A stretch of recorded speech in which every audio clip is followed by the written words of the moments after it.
Hey guys, K-norr back with another video. I am going to be talking about, is Mass Effect Legendary Edition worth buying? Well, let's find out in the video. So Mass Effect Legendary Edition recently came out, I guess like what, May 14th I think it came out, and pretty much they gave it a graphical update. Mass Effect 1 got a slight combat overhaul update, and they have all the DLCs and whatnot for the game available to you, because why not? It's a Legendary Edition. Now, is it really worth getting? Uh, I gotta say, it's really hard to say if it is or not, because they cut out a lot of stuff, especially if you're a fan of the ass shots. You gotta get the Miranda butt shots in. No, but seriously though, is it really worth getting? It depends on what you think. Like, if you already have the game and you had all the content beforehand, I don't think it's worth getting. One, you're missing out on Mass Effect 1's Pinnacle DLC, Pinnacle Station DLC, which is really good and really fun, but it's also can be mind-numbing at times. So I wasn't really at a big loss when it wasn't in there.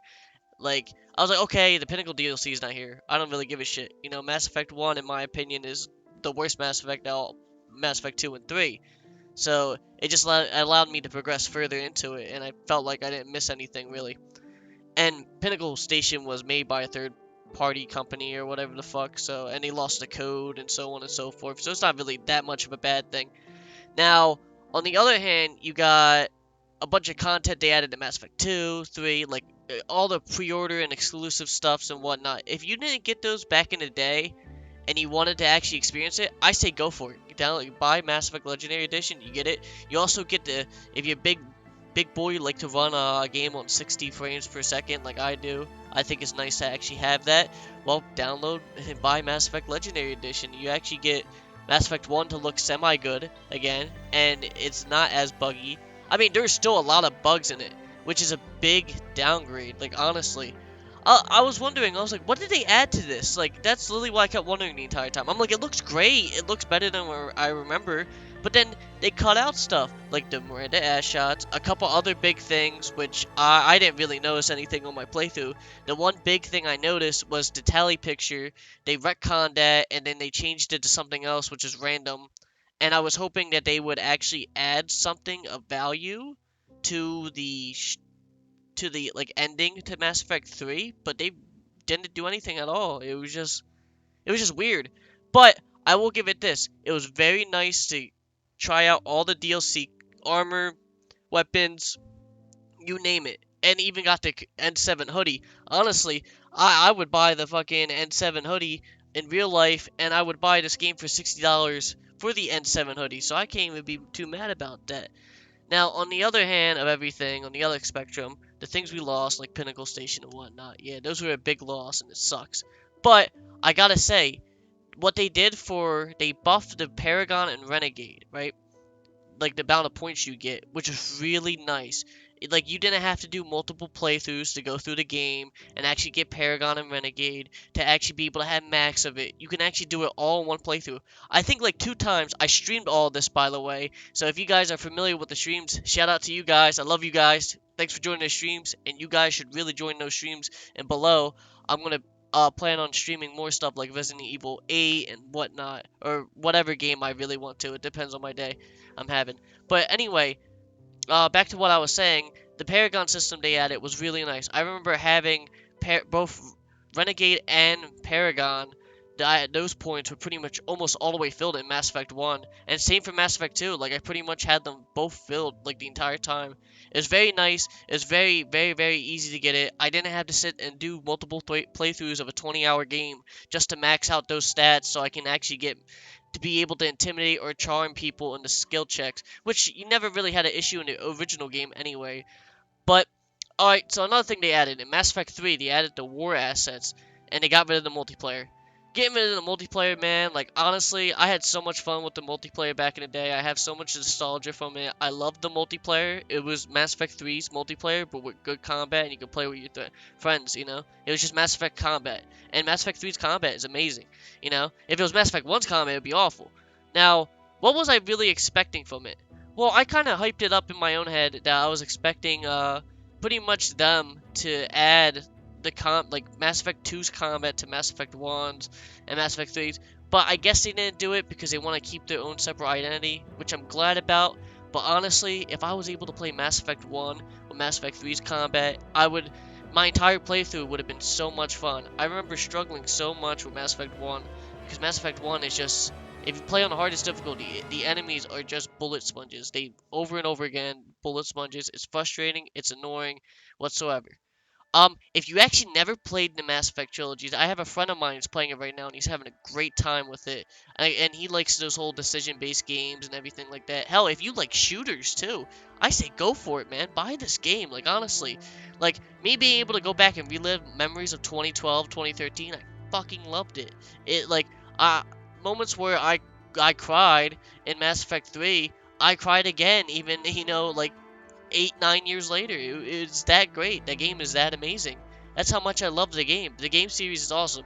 It has amazing, incredible, and incomparable decision making to it. Unlike The Walking Dead. Don't get me started on that.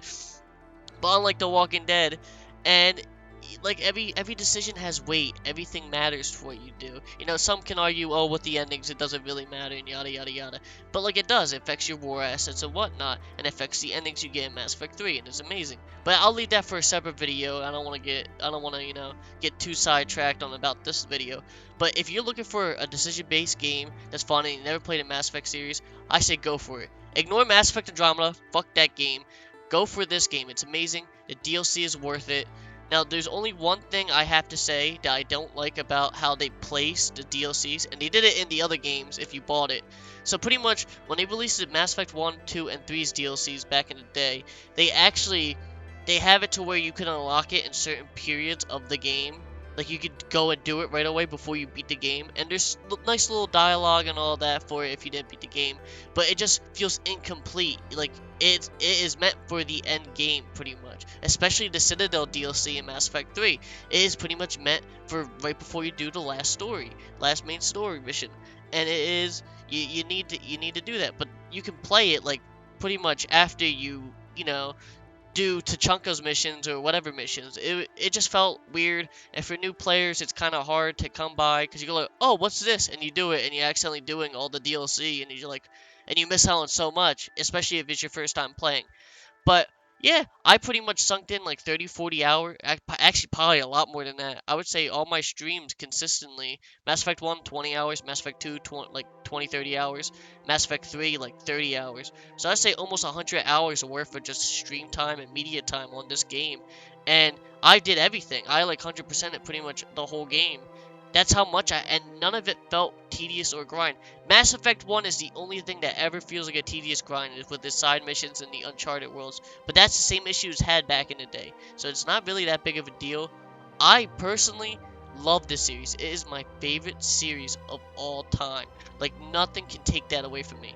I love this series. I have nostalgia. I remember back in the day in 2012, I skipped school, and I went with my mom to the Mass Effect 3 pre-order night, and I got like a pre-order exclusive poster, N7 hat, all this other stuff that GameStop did to, like, it was so cool.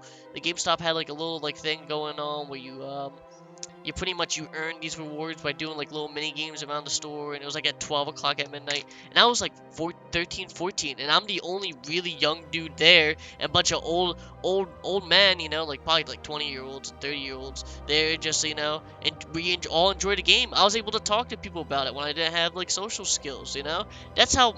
Especially the community of this game. The community of this game is amazing. The community of this game makes it alive. I hope that they actually BioWare, this was the right move on BioWare. I hope that EA sees that this is the right move for the trilogy, is remastering these games with their old IPs and all that, and not making shit games like Andromeda. And like BioWare made that terrible Mass Effect Andromeda for whatever reason. It's god awful. But like honestly, I say that if we can get like a Mass Effect 4 or something like that, that would be amazing. I would look forward to that. But anyway, that's besides the point. So, my ultimate take on it. Is Mass Effect Legendary Edition worth buying?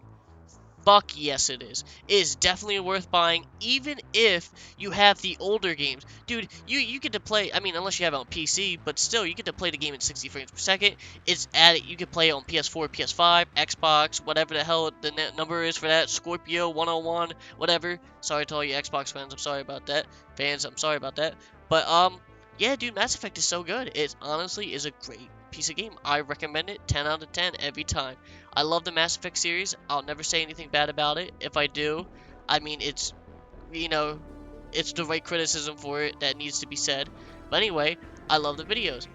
I love the videos. I love Mass Effect. It's such a good game series. Recommend it. I recommend it to everyone right now to play it. It's so good. It is an amazing piece of work that you need to experience if you haven't experienced it. Even if you have the DLC, the other little side, the armors and all that. I liked it. I liked it a lot being able to have everything, and it was amazing. Especially that N7 hoodie. It's beautiful looking. I love it. N7 drip be going crazy, honestly. But anyway, that's the end of this video. If you guys liked it, like down below, comment your reactions, subscribe to me on whatever. I have a Patreon in my channel description or channel link or whatever if you want to go check it out. But anyway, till next time, bye!